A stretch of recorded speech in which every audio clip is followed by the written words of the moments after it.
आमच्या प्रिय बंधू बहिणींना येशूच्या नावाने नमस्कार. सर्वे सर संगे सकाळ हा कार्यक्रमासाठी पुन्हा तुम्हाला स्वागत करीत आहे. आजचं वचन जाऊया आयुब 42:2 मध्ये. आयुब म्हणतो, हे परमेश्वरा, तू सर्व काय करू शकतो आणि तू जे काय मनामध्ये ठरवलं ते पूर्ण होण्याचा कोणी रोख करू शकत नाही. या आयुबाचा जीव एकदम चांगला होता. आयुब 1:8 मध्ये पाहत आहे, देव बापाने त्याच्याबद्दल साक्षी दिली. आयुब कोण आहे? तो नीतिमान आहे, उत्तम आहे, देवाचा भय मानणारा आहे आणि वाईटापासून दूर राहतो. पण ऐकताच शैतान काय म्हणतो माहिती का?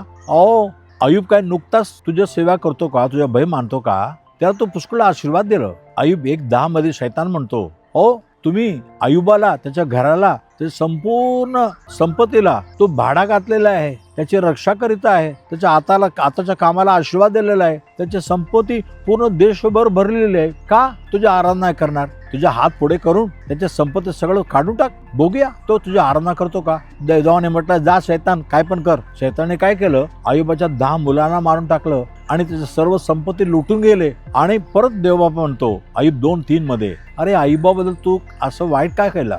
तो आतापर्यंत बघ माझ्या नावाची निंदा नाही केली. पण शैतान म्हणतो, त्याच्या शरीराला स्पर्श करून पहा ना, मनुष्य शरीरासाठी काय पण देणार. परमेश्वरला जा बघ. आणि आयुबाच्या शरीराला शैतानं स्पर्श केला, संपूर्ण अंगामध्ये फोडी आली, खूप त्रास केला. त्याची बायको म्हणते, तू देवाच्या निंदा कर, जीव दे ना, कशाला जिवंत राहते. पण आयुब म्हणला, नाही, देवाच्या निंदा नाही करणार. पण देवावर विश्वास ठेवला. शेवटी काय झालं? आयुब 42:10 मध्ये जब आयुबाने आपल्या दोस्तासाठी प्रार्थना केली, ज्याने त्यांची निंदा केली, देवाने त्याला सर्व काय दुप्पट आशीर्वाद दिला. माझ्या प्रियानो, देवाला समोर खरं राहा, देवाचा भय मानून राहा. आयुबाचा परमेश्वर तुमचा परमेश्वर आहे. तुमच्यासाठी मी प्रार्थना करतो. देवबापा, आयुबाचा खरंपणा पाहून त्याला आशीर्वाद केला, शेवटी शैतानाला शर्मिंदा केला, पण आयुबाला दुप्पट आशीर्वाद देऊन त्याचा मान वर केला. आज तुझ्याकडे पाहत आहे प्रभू, माझ्या जीवनात सर्व काय करू शकतो प्रभू, कर प्रभू. जीवाला आशीर्वाद दे म्हणणारा प्रत्येक जीवाला तू स्पर्श कर प्रभू. शैतानाचं सर्व बंधन तोडून टाक. त्यांच्या घरातलं सर्व श्राप निघून जाऊ दे आणि जादू टोळणे निघून जाऊ दे. देवाचा आशीर्वाद आज त्यांच्या घरामध्ये येऊ दे. ते पण आयुबासारखा परमेश्वरचा